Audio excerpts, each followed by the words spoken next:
would like to introduce to the stage Michael Jenkins and Ajani Cabey. Please join me on the stage. I'm going to plant myself here.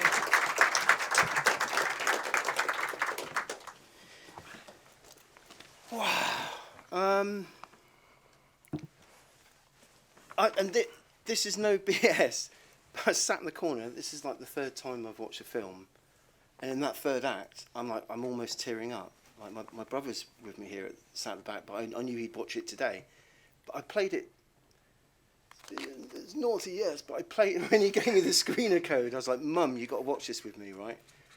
And yeah, it's like a very emotional experience, and there's a lot to sort of unpack in the film. But before we do that, I wanted to say that because I felt like it needed to be said. I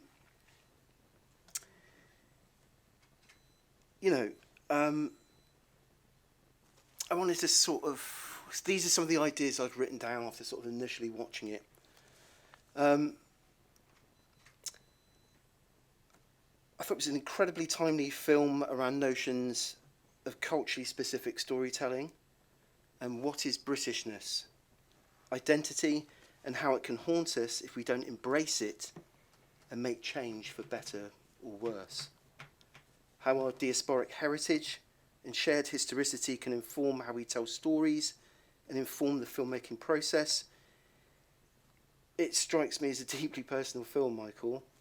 Once again, it affirms, certainly to me, the importance of telling Black British stories, and regional ones too, especially in the times that we find ourselves in currently.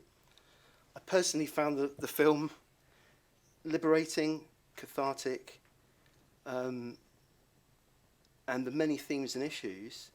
I've certainly experienced similar situations personally in my own life. I remember quite some time back when you were first sort of starting to sort of tentatively share the project's title and being caught up in the tangible excitement that radiated from you every time you would mention it. So it's really exciting to be here now and sharing this moment with you guys. Yeah, it's a real privilege. My first sort of question on the lead-in is,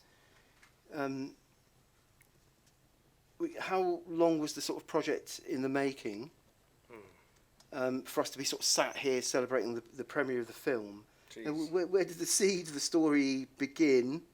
So yeah, my two opening questions are, where did the idea come from, and how long has it taken to get from sort of script to screen? Boy, from script to screen, I think it's definitely at least 2 years. 2 years, Bex. Basically started off with a rough idea, and then went through the. So I was like, I've been doing a lot of filmmaking, documentaries, music videos, and stuff like that. But the drama narrative is just really sort of a powerful medium, and I feel like it is the best medium to really get across certain people's stories and ideas. And yeah, I went through a script development process with the BFI. They gave me a script editor, which was like, that experience was just a whole nother level, because obviously I had a script I'd written, but that took it to another level where I had to really dissect it and really figure out, well, what is it I actually want to say. And so yeah, but I'd say that process took a good year. And COVID, I mean, obviously it wasn't a good thing, but it was a good thing in the sense that it helped me. It gave me a bit of time to actually work on it even more and process it and really figure out what I want to say. So but yeah, after about a year of doing the script, that's when we applied for the short film fund, and yeah, we were successful, which was amazing news, so yeah, that's probably the genesis of it. I mean, the first thing that strikes me is the cast, and I think for Bristol folks as well, it's really great to see sort of familiar faces on screen and new faces on screen, but we'll get to that in a moment. How did you find your cast? How did you assemble your cast, and what was that sort of process like? That process, I mean, I think finding the cast during COVID, like doing auditions via Zoom, that was weird, man. That was a bit different, but it had its benefits, I guess. It did have its benefits. It's like we could see like more people like in a smaller amount. It was good, but then at the same time it was like just wanting to be with people and actually just being in the room with them, which was kind of, so it was difficult. It was something I'd never done before. So we cast the whole thing via Zoom. And, you know, with Ajani, I mean, this is Ajani's first time, you know, acting for screen. And, you know, to find Ajani was just amazing. We got, speaking with Bex linked us up with someone at the old Bristol Vic Theatre School. And that's where Ajani came from, basically. And then as soon as he was on the screen, and I think that was a good thing about Zoom, because they're already on screen, they're already sort of in the, you know, you can picture it even more. So as soon as he was on screen, it was like, oh, I was like, okay, this is Leon. This is Leon. He just had the right vibes, you know. And we did audition quite a few different people, and ironically, somebody else had a like really good look, and I was like, yeah, that is what Leon looks like. But then it came to like the actual acting, and that was like, okay, I can see now. It's definitely got to be Ajani. So how does Leon? How does he feel? What's he feeling? Is that kind of what Ajani's was bringing to the table in that audition? Yeah, because that's what it feels like. I think he done done on screen. Yeah, the scene where he just turns up at his nan's house, and obviously he doesn't know any of the black side of his family, basically. So he's a bit, you know, he was just really close and connected to his nan. And I got him to do that scene where he meets Lexia's cousin for the first time, and she's a bit standoffish, and he just nailed it, man. And obviously I was just like, wow, that's definitely Leon right there. So yeah, man. But yeah, I just got to give Ajani a big up, because he held that film, and for the first time screen acting, that was amazing. So I just give Ajani. I think also, you know, another round of applause for that ensemble cast as well, because I think there's something about the way in which you're able to embody that character and have these players around you that really kind of elevates the story, you know. There's something about that ensemble nature, the familiarity of it. And on Tan Teddy as well. I mean, Tan Teddy are a Jamaican folk group, and I've done lots of filming with them over the years, and love them. There's about 10 of them, like, you know. And obviously, if COVID didn't happen, there would have been 10 of them, like, you know. But yeah, so we had to restrict it. So, but yeah, having been able to bring in people like that and actually, you know, just explore our culture on a big screen. And I know that they shared with me that they've just never seen something like that on a big screen. And yeah, I think that's like all the more reason why we need to do these things, like, you know, put these stories out. Yeah, for real. Really, 110%. You know, through sort of Ajani's lens, what was the audition process like? You know, we've been told that the first moment is kind of like a Zoom, and you're sort of trapped in a box, so you don't really get a chance to sort of show your physicality as a performer. We were talking about like a bit of Meisner technique. You know, you weren't able to really, I would imagine you weren't able to really show a full spectrum of what you can do and what you're about. So what was that like? Yeah, it was quite weird. It was the first Zoom audition I'd done. I had to I was stacking like tables on top of each other, so I got the right height and stuff, and it was very makeshift. But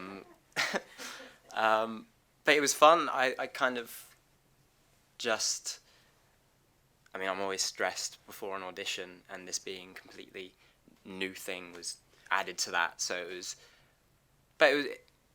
because I was really interested in what I'd read, and yeah, I just thought it was. Johnny, that's my question. How did you discover the project? How did it arrive? Oh, how did I find out about it? How did you find it? It was through Mabel, who's one of the tutors at the Old Vic, who approached me in the corridor and said that there was a project happening with a mixed race lead, 16, casting, playing age of 16, and that was quite. When was that? It was quite a long time before the audition happened, because then it got delayed because of COVID, and then I didn't hear anything for a long time, and then September came around, and then I saw it on the Bristol Actors Facebook page, and I was like, oh, it's happening, and then yeah, Mabel said that it was happening again, so I got in touch with Bex, or no, Bex got in touch with me actually, and yeah, I was talking back and forth. I got a couple of the scenes. I think it was the mum scene and the when I show up for the 9 nights. I think those were the 2 scenes. And so yeah, that's how I found out about it. And those 2 scenes as well, so you're kind of like thrown into the deep end really on that audition moment, because it's good material, right? To kind of. Yeah, it was really good. I mean, the first thing that I kind of, when reading through and, you know, writing all my thoughts and stuff, the things that stood out to me were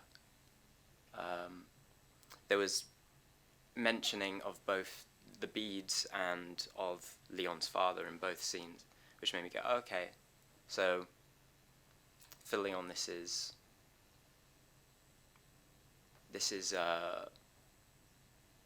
it's about connecting with the black side of his family, and it's also about, it's kind of coming of age manhood story.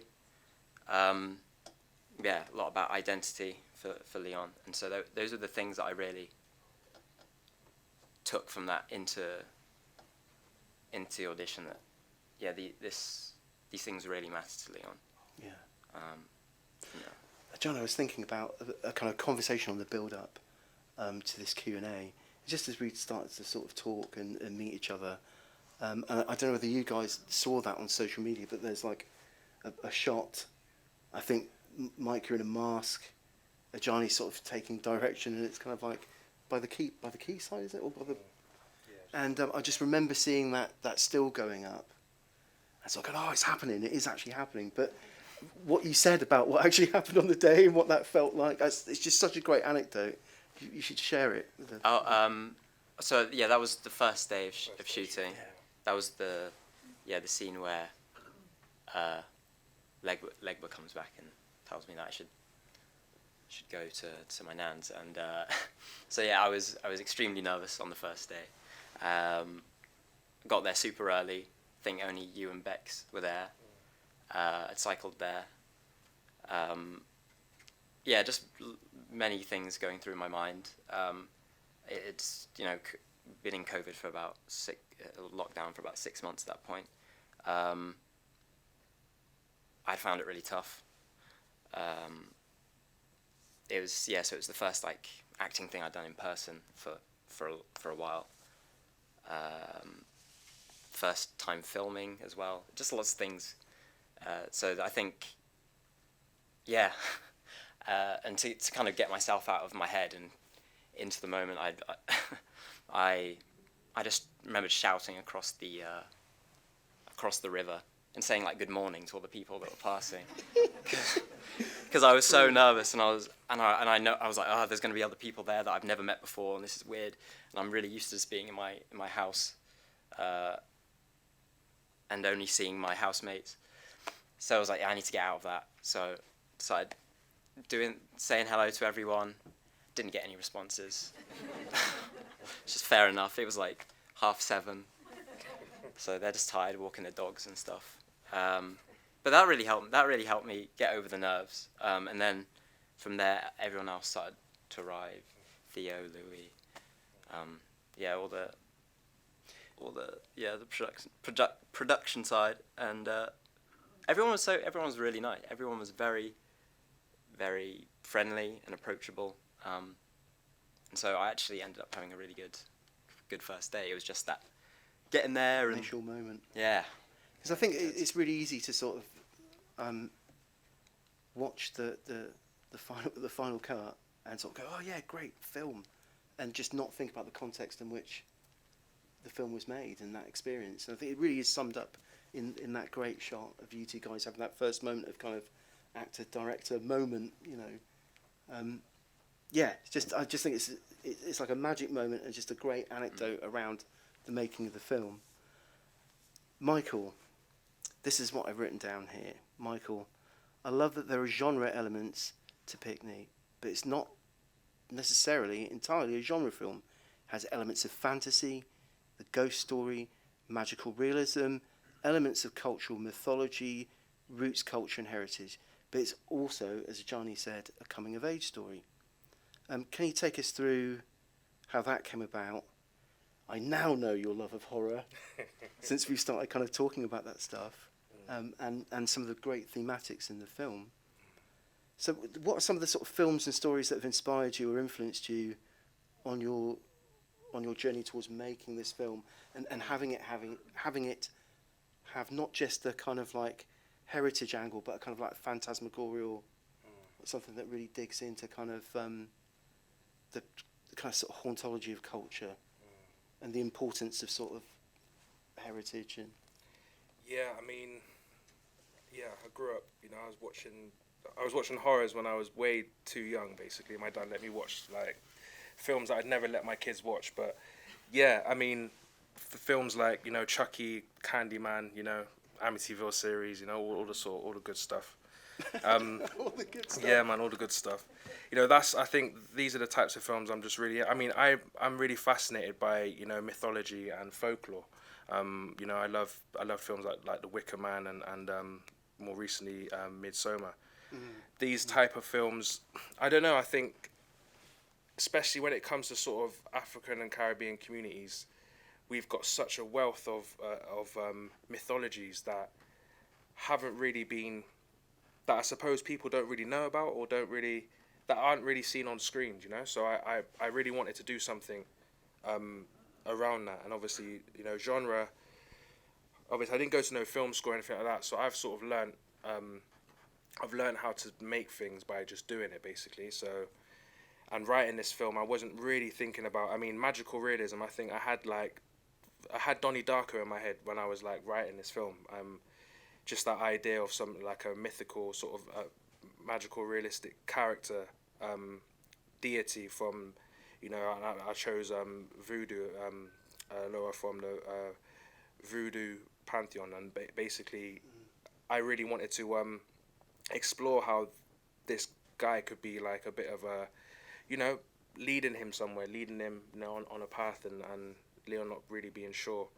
But yeah, loads of different horrors. The mythical quest. Yeah, the mythical quest. It's just that's the sort of story elements I wanted to put in there, and just going through that script development process and really thinking about what was the type of things I wanted to say, and essentially I just wanted to say that it's a film about a teenager that just realizes identity is just more than skin deep. There's deeper elements to it, and the 9 Nights, I felt like that was a Caribbean ritual that I haven't really seen on screen, and I wanted to try and bring back some of the original mythologies around 9 Nights and what actually happens during the 9 Nights and what happens to the spirit, and people within the 9 Nights are there to sort of help guide the spirit into the next realm. So that was the sort of mythology that I was coming with, basically, and that is based on just my love of definitely is based on my love of horror.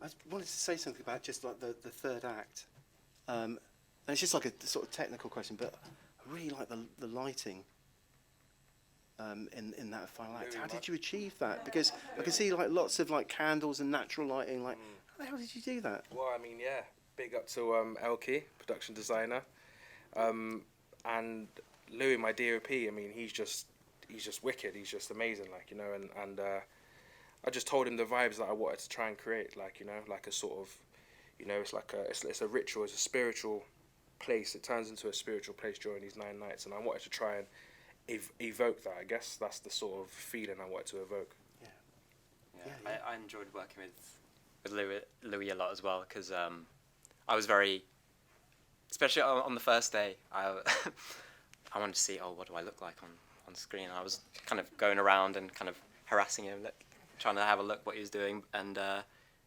that's something that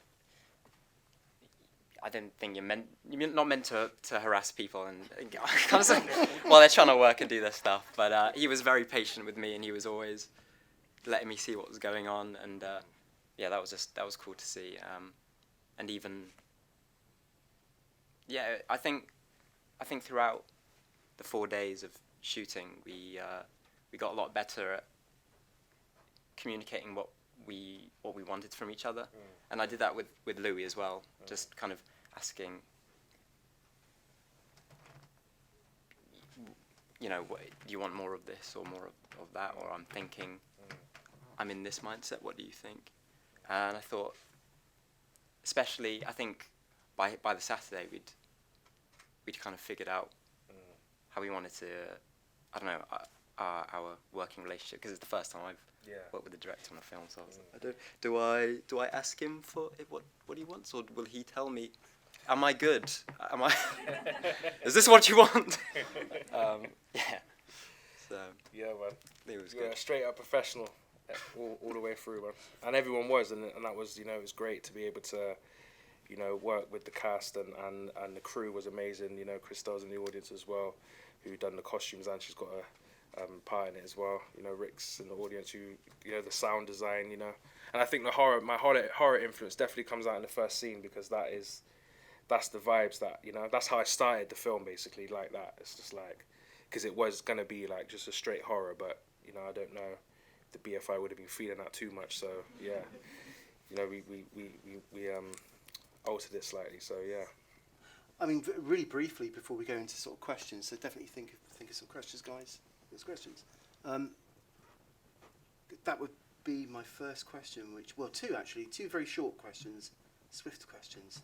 I think it would be great to see you both work again, because it feels as if there's a really kind of vibrant relationship there, and everything that you said, Ajani, about that kind of, I would imagine as an actor, what you're looking for is a director that gives you a sense of sort of stability, clarity, that's there to kind of lead but not tell you. And it just feels as if you've both got like a really good, like, warm rapport, and the results of that are on screen. The second one is, in regards to what you said about the whole sort of like BFI with the BFI for the sort of straight horror kind of vibe. I mean, regardless, is that something you'd like to pursue next, maybe, or? I mean, like what I'm pushing for is like, you're gonna make a horror film. Oh yeah. No, it's coming. It's in the works.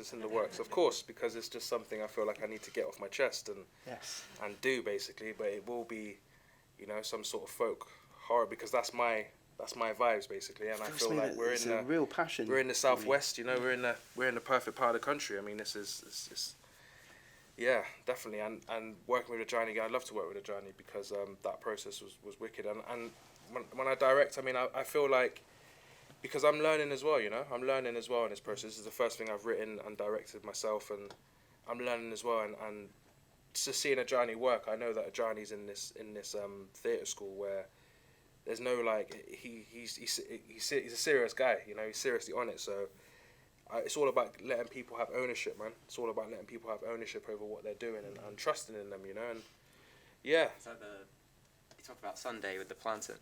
Oh yeah. So that plantain in the. Elaborate, please. Tell Oh us. yeah, so that the plantain in the second scene with my mum, that was genuinely undercooked plantain that I had to eat every time. Not fun. Well, some method acting. Yeah. But I tried to make it. We made it fun, because I think after maybe 4 or 5 takes, I asked you. There was like this one massive piece. All the others were cut very nicely, because they were like, okay, we're not going to make him eat too much. But there's this one massive fat piece, and I said to Michael, I'm going to eat the whole thing, and then do it. And you were like, yeah, go for it. And it didn't work. It just ended up being like a minute's worth. We went through like nearly the whole scene, and I was still chewing, and I couldn't talk properly, and we just had to stop it eventually. But that was fun. Definitely. I think there's something really important about what you said there, Mike, and then just us being able to sort of witness, natural kind of rapport with each other. There's something quite important about what you said in your directorial approach. What did you say? It was something around just about letting the actor have ownership over the role, having the space to breathe and contribute to the tapestry of the story. I think that's worth kind of holding on to that thought. That's a very sort of giving approach to Well, we're all artists. to creating art. Yeah, we're all artists. So Ajani's an artist in his own right. So yeah, and I want some of that in the film. My final question is, and you know it's my favourite question, I ask it to every sort of guest person that I interview. And on the surface it can seem like a very kind of like tokenistic gesture or shallow offering, but I'm deadly serious about it, and it's, you know, for both of you guys, why is representation important to you both as artists in your craft, in life, particularly now in the current sort of situation that we all find ourselves in?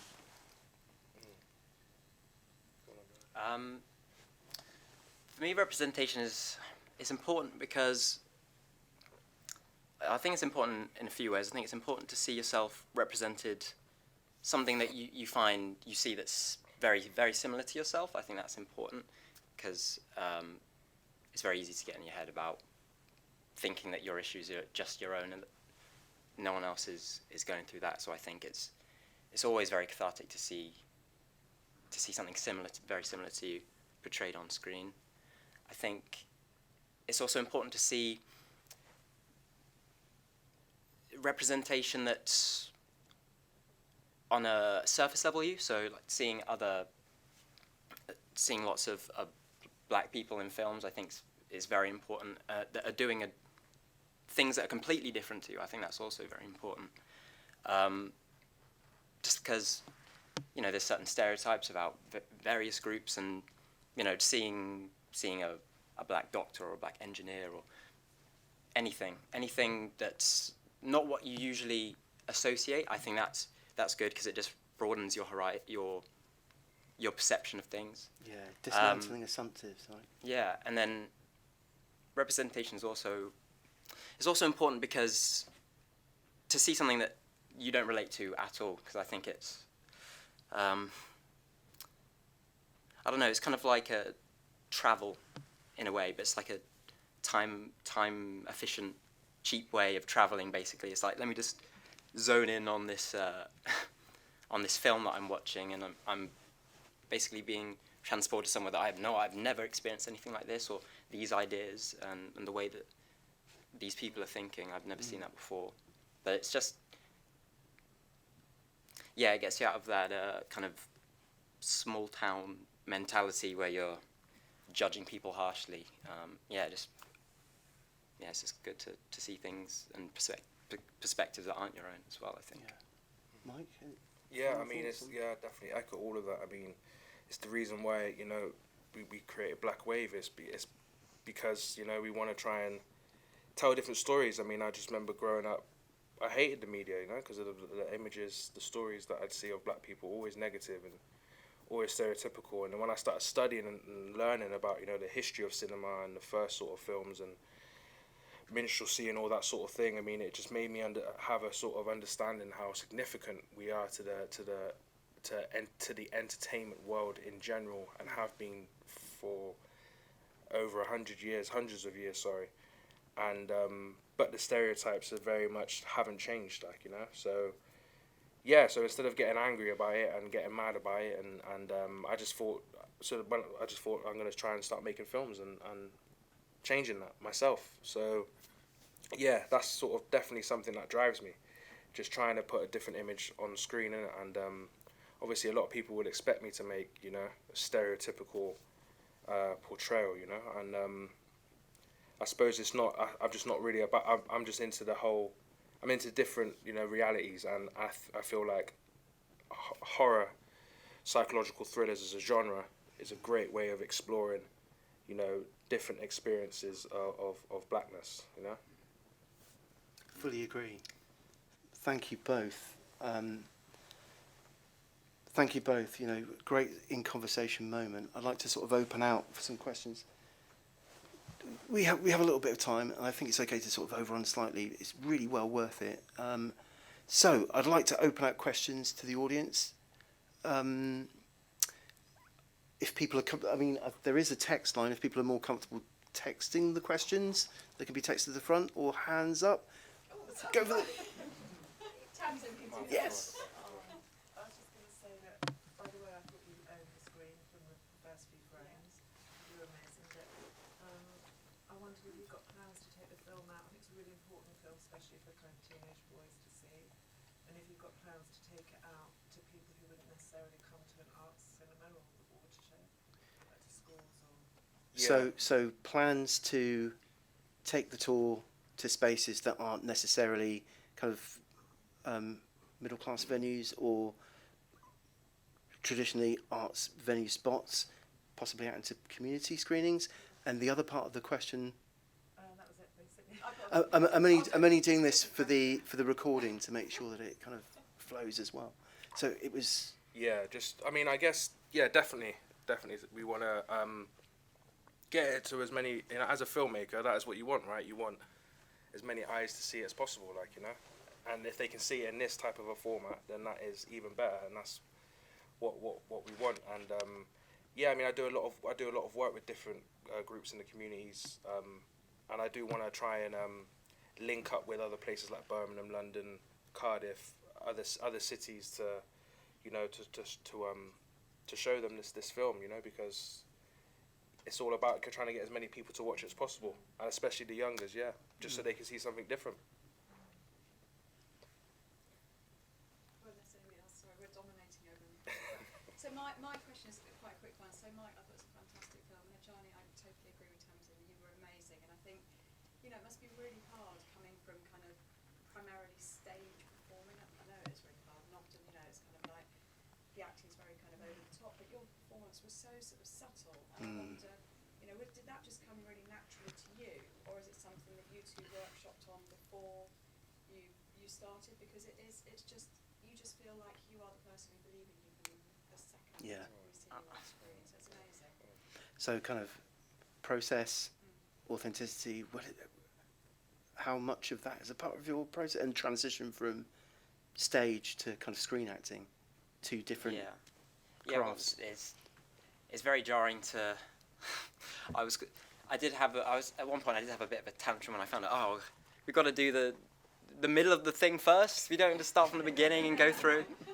Damn it! But yeah, it was definitely something. Well, that was one of the things that actually I asked both you and Louis was, am I doing a bit too much here? Have I gone to stage? And there was a couple of times we were like, let's just do a couple where you just be. Don't do anything at all. Forget about anything that's in your head. Just do it. And that, I mean, I think there were a couple of shots in there that were that. I think there's a couple that I saw from the riverside scene. There was so yeah, definitely I was definitely going back and into that theatre mode and being a bit demonstrative at times,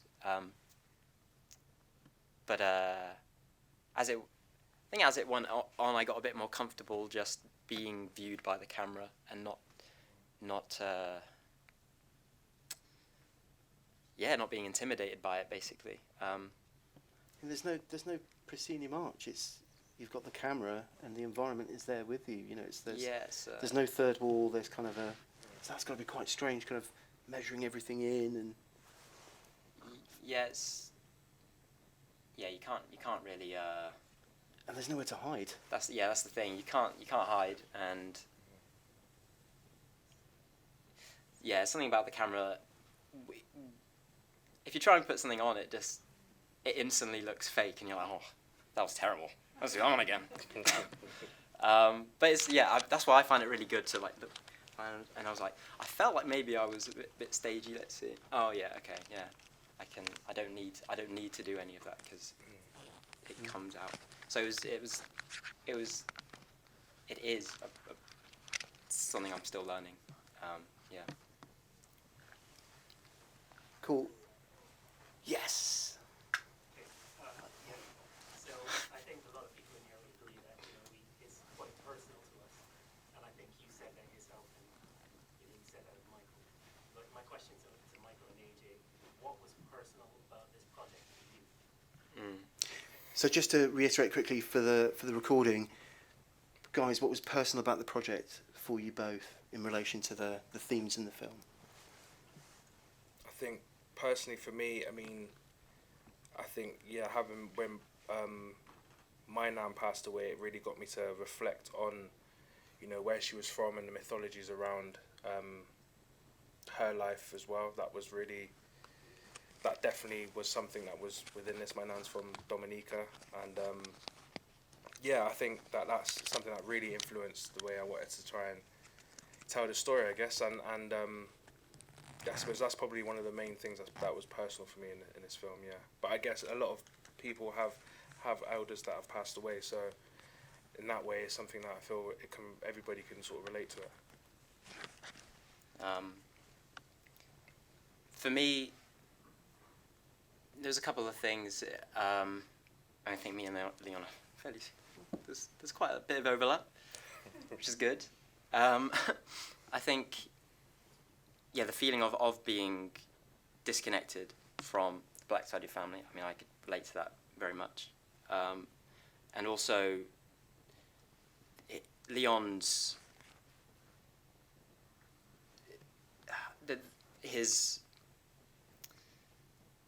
his need for a positive male figure in his life. That was definitely very personal to me. And I just found it quite interesting that Legba, the mythical character, is the only true positive male influence in his life, because I mean his fathers abandoned him. His peers are, I mean, they're his mates, but they also make fun of him a lot, and make fun of his looks and say he's too stiff, and make fun of how skinny he is and stuff like that. And then you've got Uncle Guy, who's, I think he means the best. He wants Leon to do better. Obviously, he's telling him not to be cycling around and stuff all the time, making mischief. But he doesn't then listen to Leon and hear his response, and so he feels rejected by him as well. And it's only Legba that really manages to break through to him. And whether or not Legba is within Leon's imagination and he's using it as a coping mechanism, or if there is some divine connection, because, well, he knew about that, you know, if Legba does take up physical space, because he's in his dream before he finds out about his nan, you know. I don't think it really matters, but yeah, I think for me that was that hit home for me, because I mean, I haven't had a lot of positive male influences in my life that were consistent. This is Lamar, by the way, the guy that asked the question. It's my stepdad. I'd say you're probably the first. So thank you very much for that. Yeah, I mean, it's something that's really important to me. I think it's really important for black boys, black young adults, to have older black men to look up to. So yeah. One final question. Sorry, you can't be there. AJ, you got me quite heavily there, dude. One final question, please. Yes, please. Amazing, thank you. My question is more for Michael anyway. Working with the BFI script editor, and my thing's more kind of on dialect, and obviously there are certain things that are pretty specific to like Afro-Caribbean language and stuff, so I wondered what that script editing process was like, working with someone from the BFI, and how did it dramatically change throughout that kind of process, and even just kind of language and things that we kind of take for granted, and how that was picked apart, or do you kind of get Yeah, no, I get you. So quickly, sorry, just there you go. to reiterate the question for the recording. Sorry. Brilliant question as well. So, cultural specificity and language in the script making process. Yeah, I think working with the script editor was great, because what she did was make me think about what I'm actually saying. When it came to the actual dialogue, I mean, because she's not from that community, she didn't really comment on that. It was more about, do I need to say it? Do I need to be so on the nose? And less is more, and stripping back words when they're not needed, because it's all about what you show and what you don't tell. That's the sort of rule. So yeah, I think I was so shocked, because obviously I've heard horror stories about working with script developers and editors. So I was like, but I've never worked with one before, so I was quite open to the process. But yeah, she was, that side of it was free, because obviously I think she saw me as the, well, I know what I'm talking about when it comes to the dialogue, but actually when it comes to the storytelling, that's what she was really there to really assist me on and help me break down. Yeah, that's what I say. Cool. I think we're gonna wrap up the session. A very quick one is, I'm looking for a QR code, but I can't seem to find it. But there's a QR code. There we go. QR code. Please, if you could fill out the survey, it'd be really helpful to get positive feedback or what you guys think could be improved, or etc. etc. So it'd be great if you could interact with that. But more than anything, a big thank you to you, the audience, and a massive thank you to Michael and Ajani. Just a real honour and a pleasure.